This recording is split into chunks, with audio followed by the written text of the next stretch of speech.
बिस्मिल्लाहिर्रहमानिर्रहीम। अस्सलामुअलैकुम नाज़रीन, उम्मीद है आप खैर व आफियत से होंगे।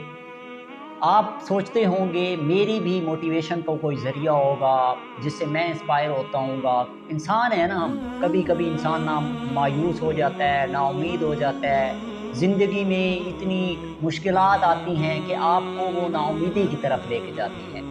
तो अगर मुझसे पूछें कि मैं मोटिवेशन कहाँ से लेता हूँ, मेरे लिए मोटिवेशन का ज़रिया क्या है, तो ये एक वाक़या हमेशा हमेशा हमेशा जिस वक्त भी नाउमीदी, मायूसी मेरे सर पे मंडलाने लगती है, तो इस एक वाक़े के ज़रिए हमेशा मैं अपनी रहनुमाई, अपने आप को हौसला, हिम्मत और जज़्बा देता हूँ। और वो है हज़रत यूसुफ़ अलैहिस्सलाम का वाक़या। कुरान पाक की आयत सूरह यूसुफ़, उसमें हज़रत यूसुफ़ अलैहिस्सलाम की ज़िंदगी के हवाले से वाक़या अल्लाह ताला ने हम तक एक मैसेज पहुंचाया। इससे बड़ी कोई मोटिवेशन नहीं है, इससे बड़ा कोई इंसान के लिए मैं समझता हूँ, ये मैं हमेशा अपने लिए समझता हूँ कि मेरे लिए इंटरनल जो है ना, वो इंस्पायरेशन और मोटिवेशन का एक ज़रिया है।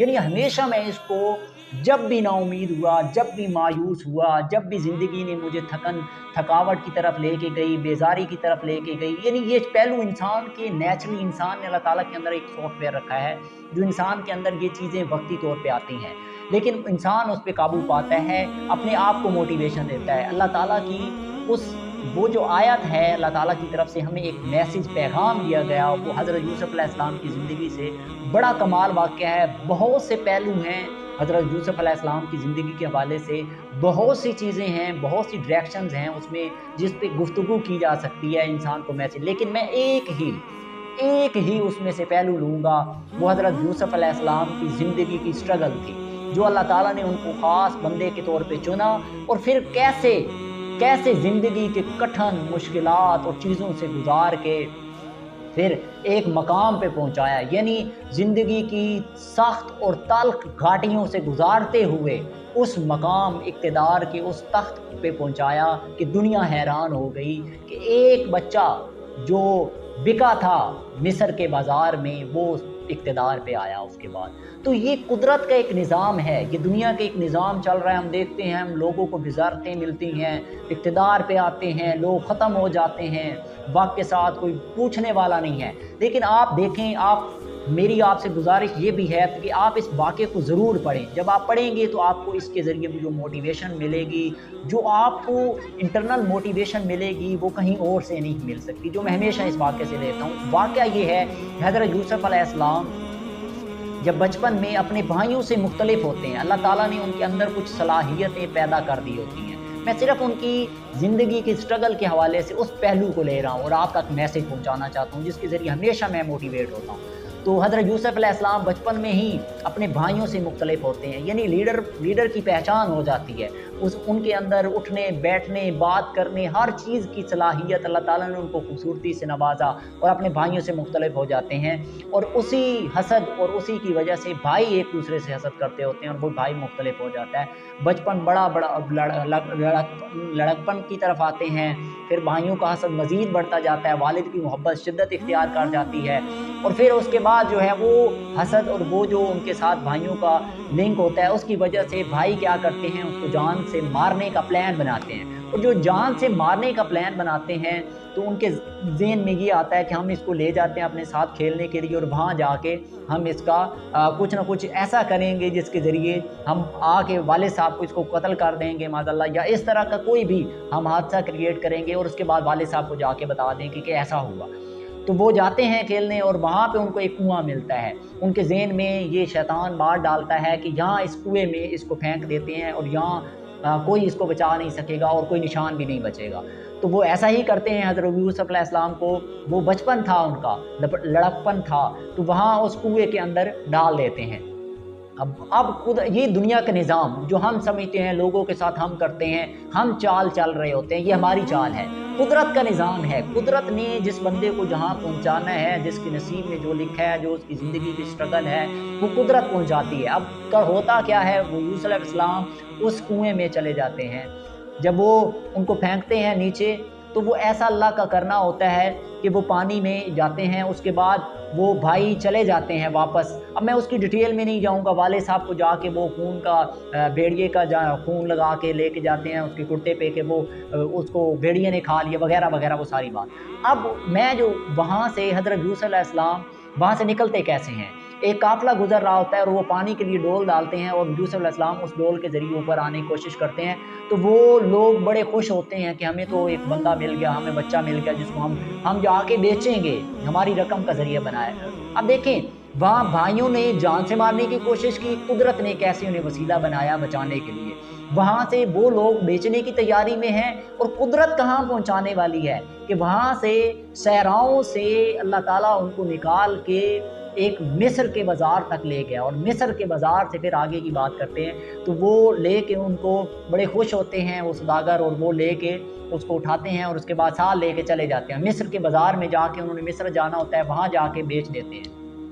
اندازہ لگائیں وہاں بولی لگ رہی ہوتی ہے اور قدرت نے کیسے کہاں سے کہاں پہنچانا ہوتا ہے. قدرت نے ان کو عزیز مصر جو تھا اس کی بیگم، وہاں وہ گزرتے ہیں اور وہ اس کو خرید لیتے ہیں کہ اس کو ہم اپنا بیٹا بنائیں گے، اس کو ہم بڑا کریں گے. تو وہ اسے خرید کے لے جاتے ہیں اپنے گھر.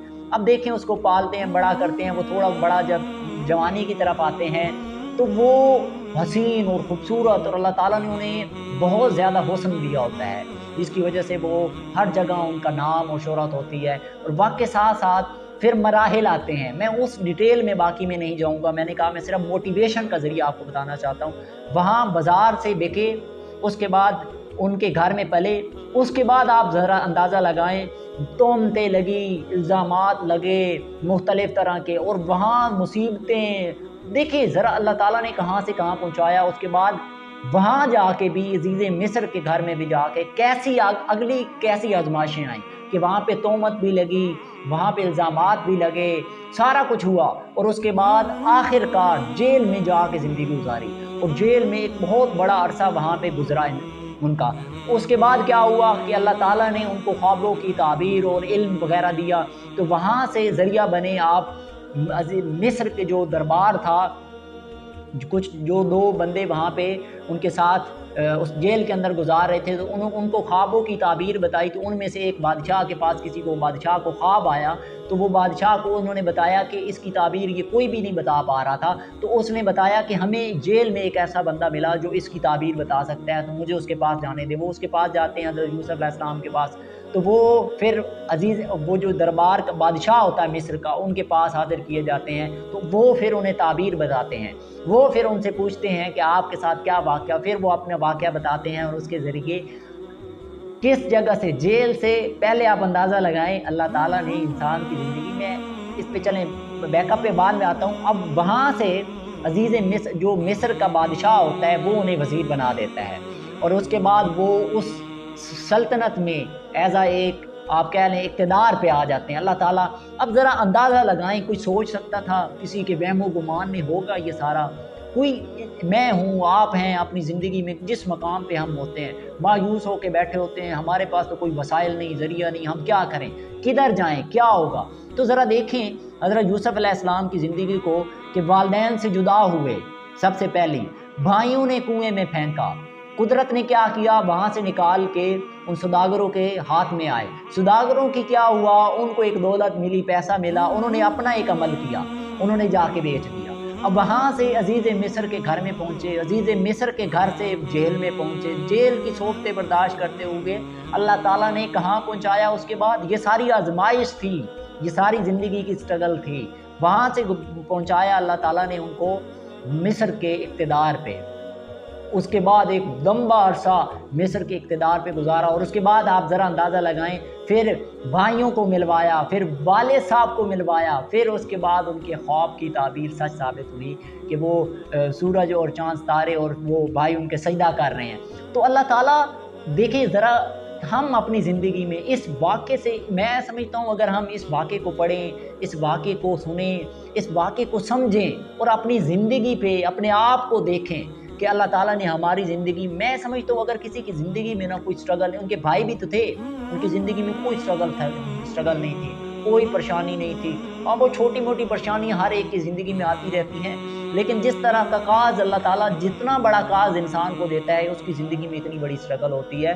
तो आप अंदाज़ा लगाएं, यूसुफ अलैहिस्सलाम का इससे बड़ी कोई मोटिवेशन की मिसाल नहीं। अल्लाह ताला यानी कुरान पाक जो हमारे लिए रहनुमाई, एक रास्ते का ज़रिया है, मैं समझता हूँ कोई किसी बड़ी मोटिवेशन स्टोरी की ज़रूरत नहीं है। एक हकीकत हमारे सामने जो हज़रत यूसुफ अलैहिस्सलाम की ज़िंदगी के हवाले से ये पहलू है कि उन्होंने ज़िंदगी की स्ट्रगल, कोशिश कैसे अल्लाह ताला ने, यानी हमारी कोशिश, हमारी मेहनत अपनी जगह होती है, लेकिन कुदरत का जो कुदरत यानी अल्लाह ताला की ज़ात और जो कुदरत का निज़ाम है, वो आपके लिए जो कर रहा होता है ना, बाज़ औक़ात आपको कहीं पहुँचाता है, तो बाज़ औक़ात आपको वहाँ से गिरा के कहीं पहुँचाता है, तो वो ज़रिया होता है। अल्लाह ताला आपको किसी मंजिल पे, बस आपकी नीयत खालिस होनी चाहिए, आपकी कोशिश और स्ट्रगल होनी चाहिए। एक दिन आएगा हज़रत यूसुफ अलैहिस्सलाम की तरह आप भी अपनी स्ट्रगल के उस कामयाबी, उस सक्सेस तक पहुँचेंगे। बस ज़रूरी है कि आप मोटिवेशन के ज़रिए अपने आप के साथ जो है कमिटमेंट करके वो लगे रहे, मेहनत कोशिश के साथ और खलूस नीयत के साथ अल्लाह ताला की ज़ात पे तवक्कल करके। एक दिन ज़रूर ऐसा आएगा जब आप भी हज़रत यूसुफ अलैहिस्सलाम की तरह अपनी ज़िंदगी के उस मकाम को पाएंगे। आज की मोटिवेशन यही थी। बहुत शुक्रिया, थैंक यू सो मच।